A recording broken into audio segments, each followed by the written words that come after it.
Hey there, welcome back to the virtual VRC. I'm Teresa, one of the health coaches and nutritionists here at the VEBA Resource Center, and today I want to take you through what's in my shopping cart. Now that we're back to school, this is part of our back to school series, and we're going to be doing a lot of cooking at home, especially cooking for the family. So I want to show you what I typically buy every week. That way you have something you can base your shopping off of and hopefully get some ideas as well. The first thing I want to remind you of when you are shopping is that we want to mainly be shopping for a lot of fresh produce, fruits, and vegetables. So that's where I always start when I grocery shop. I want to show you some of the items that I typically buy. Of course, it changes every week, but in general, there's always certain staple items that I'm going to purchase. Starting with my salad mix. I always buy a salad mix that's pre-made because for one, it's really easy to just throw a salad together, but also it's just a good deal and it's really easy to build salads with this.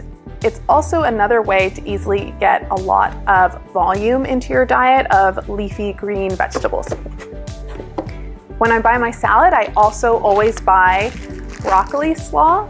The broccoli slaw is great because, again, it's already made for you, so you don't have to spend a lot of time chopping up carrots and cabbage and broccoli. It's just already made, and you can either add it to your salad or you can use it as a base for something else, or you can just sprinkle it into other meals. Then, of course, I always buy plenty of fruits. So typically I'll buy bananas, oranges, always some apples. I eat probably an apple every day. And then I usually buy some melons just because I enjoy having melon for breakfast. So this week I had honeydew melon. I try to go with what's in season, especially because it's better for the environment, but also it's usually priced better because when it's in season, it's not as expensive. So that's another tip that you can take, is try to buy things that are in season, especially when it comes to fresh produce. As for some vegetables, we grill vegetables every week. In our backyard, we have our barbecue, and so we always grill some potatoes, beets, zucchini, onions, sometimes corn, basically whatever we're feeling that week. So we always make sure to get plenty of those vegetables. And in addition to that, we usually get a couple of others. So this week I got some green beans just because I really enjoy green beans. I like to saute these with some toasted almonds, which is a really simple and delicious meal. I also usually get some mushrooms because, again, these are really versatile. You can throw them into eggs, you can put them in your pasta, you can have them by themselves, and they're really tasty. I've been getting a lot of celery lately because I really enjoy making ants on a log, which your kids might enjoy. That's just celery, peanut butter, and a couple of raisins or some pieces of dried fruit. And then another thing that you might enjoy is zucchini noodles, especially if you're trying to cut back on your carbohydrate intake. If you're trying to eat less pasta, I actually made this myself with a spiralizer. I bought a zucchini for 60 cents and I made this whole bowl of zucchini noodles. And the last thing I always make sure to get is a bunch of avocados. I really enjoy these, so I either will put them in my salad or sometimes I'll put them on toast or even in my eggs. So that's what we have for produce. We're going to move on to dairy next. Generally, I don't buy too many milk products just because I don't really eat those. So I'm going to show you the substitutes that I normally buy. The first thing that I always buy, and I get these at Costco, is my soy milk. The reason that I choose soy milk as a plant-based milk is just because it has the highest amount of protein compared to other plant-based milks. And as someone who doesn't eat much meat, if any, I like to get extra protein where I can, and this is one great way I can do that. Then I have also my soy-based yogurt, which I really enjoy. If you do eat regular yogurt, I would recommend Greek yogurt just because it generally has a lot less sugar and more protein. But if you don't eat milk, regular milk, then I would recommend this soy yogurt. And this is plain, so there's no added fruit flavoring or anything like that. And then as for eggs, I generally always buy pasture-raised eggs, and I get these at Sprouts. And then I have egg whites that I get at Costco, and generally I'll add a serving or two of egg whites to my eggs to get a little bit more protein without the extra fat that comes from the yolk that are in the eggs. So that's basically it for dairy. We're now going to move on to carbohydrates and grains. So I want to go over most of the grains and carbohydrates that I either shop for or that I always have in my pantry, and some of the ways that I use them. So starting with quinoa, again, I buy this at Costco. Quinoa is a really great carbohydrate source because it's higher in protein than most other grains. Then we have oats. There's a lot of different types of oats. I generally go for the steel cut oats, which are much more hearty and chewy. They haven't been pressed, so they're not flat like the quick cut oats.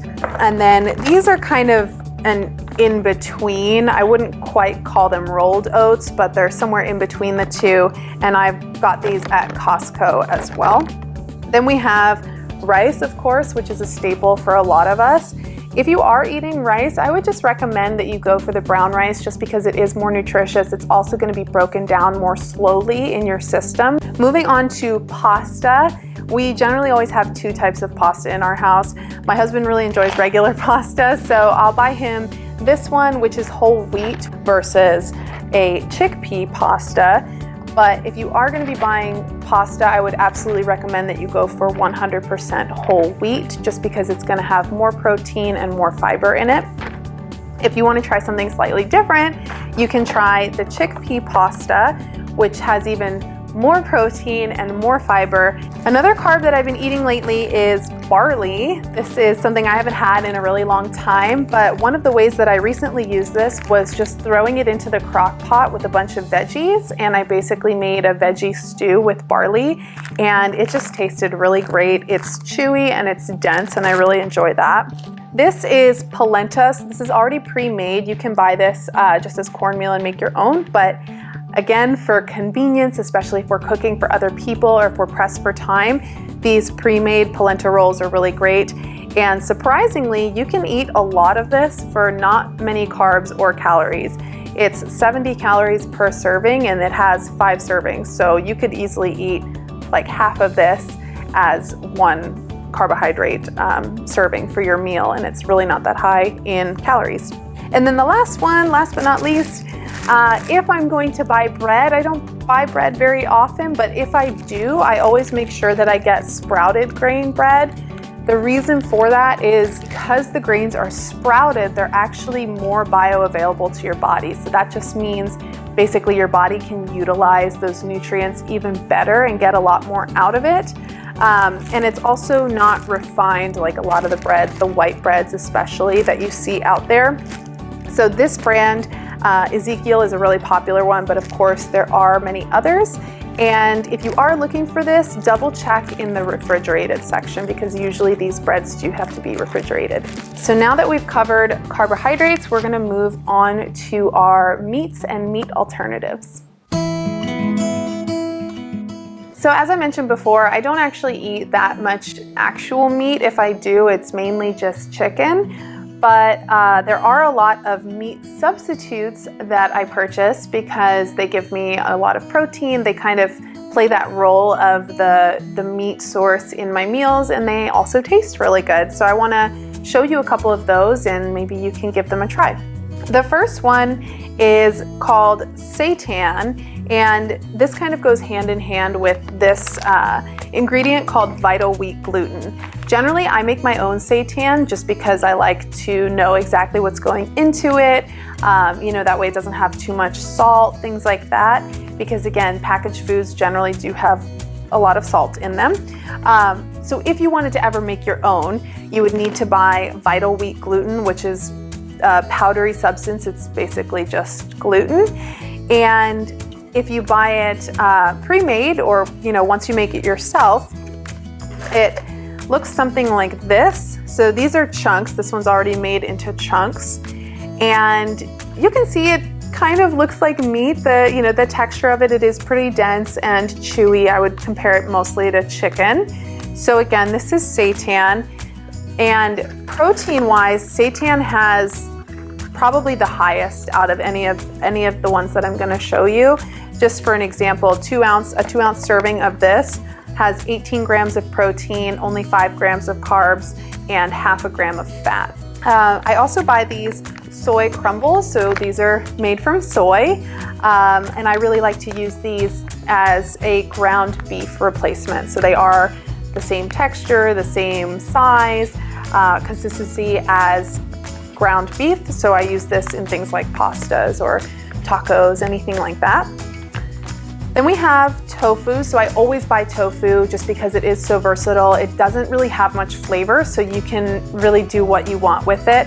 But I generally will saute it in a little bit of soy sauce or a chili oil with some garlic, something like that, because it does pick up flavor very well. So generally I will buy either extra firm, again because it has higher protein. The more firm it is, the more protein. So I'll buy extra firm, or if I can find it, I will buy super firm, which would be great to, cut up in cubes or slices and use as a substitute for any other meat. Then we have tempeh, usually made from grains or soybeans or a mix of both. This one is just original, so it's basically just soybeans and they are fermented. So it turns into this blocky brick-like structure, so it's pretty firm, and you can chop this up into cubes or slices. Some people even make this into a bacon type of dish with different seasonings, and that's actually really delicious. So I'll put this on my salads, things like that. And then the last one, which is the most processed, so I try not to eat it very often, but it's also the most convenient for me, and it's nice to just have something that's already ready. I don't have to make it, I don't have to prepare it, and that is just these soy-based veggie burgers. I really like this brand and this particular burger. They have a lot of options. The reason I go with this one is because the protein is higher and it's lower in calories than all of the other ones, so I can eat 1 or 2 of them for the same amount as one of the other one. So those are some of your plant-based meat alternative options. And the last thing that I'm going to show you today is all of the stuff that I keep in my pantry. So there are a lot of things that I keep in my pantry, but the things I'm going to show you today are basically my staples that I try to have on hand at all times, and they're also really great to have just because a lot of them are pretty versatile and you can use them a lot of different ways. So one of the first things I like to have is some sort of seasoning, seasoning salt or seasoning spice. So this one I got from Costco. You may have heard of it. It's everything but the bagel seasoning. I think they have this at Trader Joe's as well. So it's got some sesame seeds, poppy seeds, garlic, onion, and some salt, of course. And this can be, just a little bit sprinkled on a lot of different dishes.